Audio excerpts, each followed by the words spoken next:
How you doing, everybody? I'm Joe Price, Wilderness Skills Instructor and Product Developer, and in this video I'm going to be showing you one of my favorite fires for when I'm out in the woods. What is that favorite fire, Joe? Well, that is the log cabin fire. The reason why I like the log cabin fire is it's a social fire. It's also a brilliant cooking fire, and then if you're staying out for the evening, it sets you up with that beautiful bed of coals for that perfect evening campfire. So join me as I go through the woods, sharing with you some tips and tricks and my take on the log cabin fire. So you finally got yourself out to the woods and you want to build a fire. No matter what fire you're building, whether it's a heat fire, a cooking fire, a survival fire, this at a minimum is what you should have to start. Remember, if you got the time to get it wrong, that means you had the time to get it right. And this is a beautiful visual representation of the bare minimum requirements to start a fire.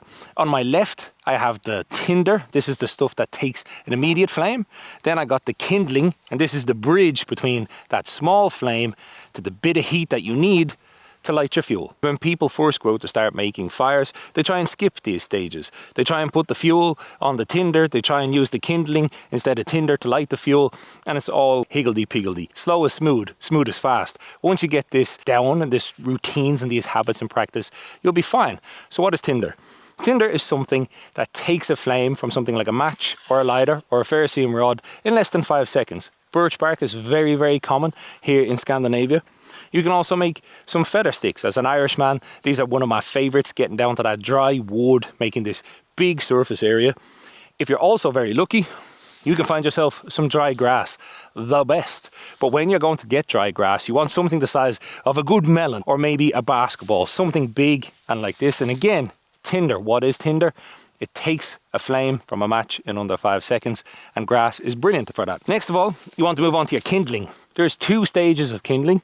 There is the pencil-sized stuff, but at minimum, this is what you're looking for almost all of your fires. Then you could say kindling 2.0, for want of a better word, is something that's thumb-sized. You want a pretty substantial pile like you see here on the ground, and then this will sit on top of that.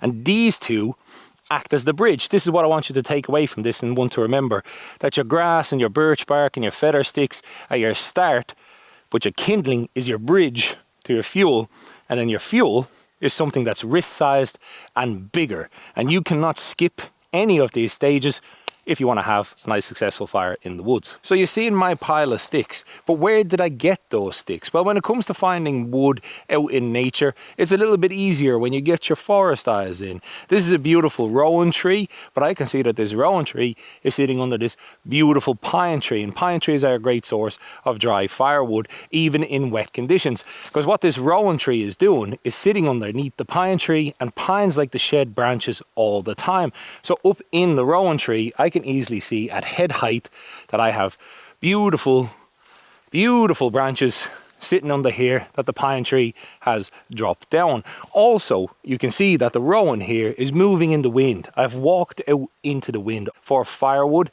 because these, even after a rainy morning with the wind and the sun moving through this beautiful meadow, these will be bone dry. Now, that being said, that's a great way to collect wood on the go, that possum mentality. But what do I do when I collect it? I never go to collect firewood without a trash bag. One, it's great. If you see some litter on the trail, you can always pick it up. Good for a fire if it's the right kind of litter.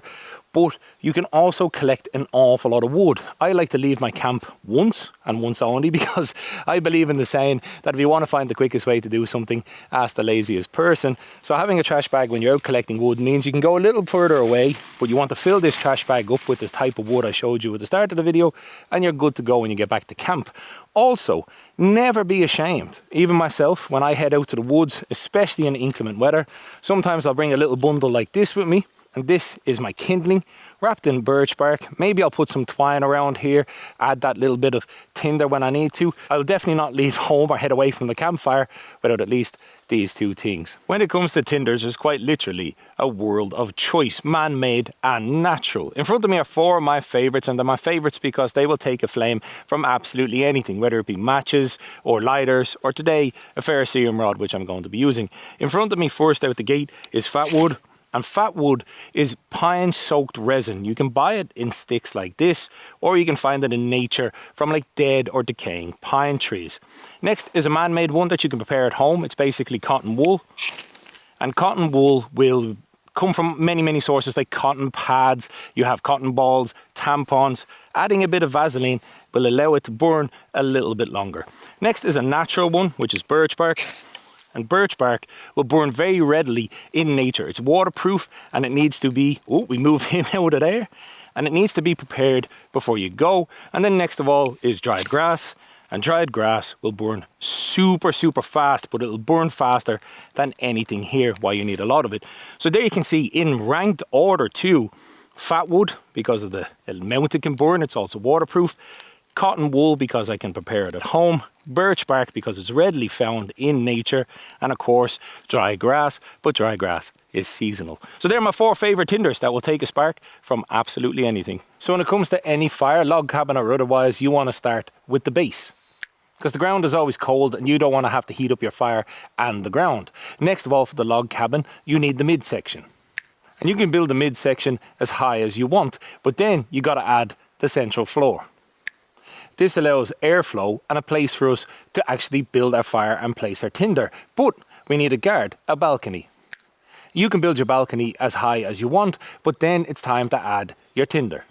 So I've added my tinder, and that's why I like to add that middle floor. And now I'm just going to put a few more logs on to protect my tinder. Then when you're ready to rock, you can just strike your tinder and add your kindling. So that's it. Sinead, as you would say in Ireland, where I am from, that it is finished. It is ready to go, and all you got to do is light it. You also, it's important to remember that you have your kindling and everything to hand. You don't want to be running around and gathering stuff up as the fire lights. So we just throw a spark on here, and that will get going. I will put my knife away to make sure everything is safe. Because we've built it properly, we don't have to panic. I'll take my kindling, place it on top here, and that is ready to do its work. So I am Joe Price, Wilderness Skills Instructor. This is my passion, and I hope you've enjoyed this video as much as I have enjoyed making it. Hopefully you've taken away some tips and tricks, and I'll hopefully see you on the trail next time.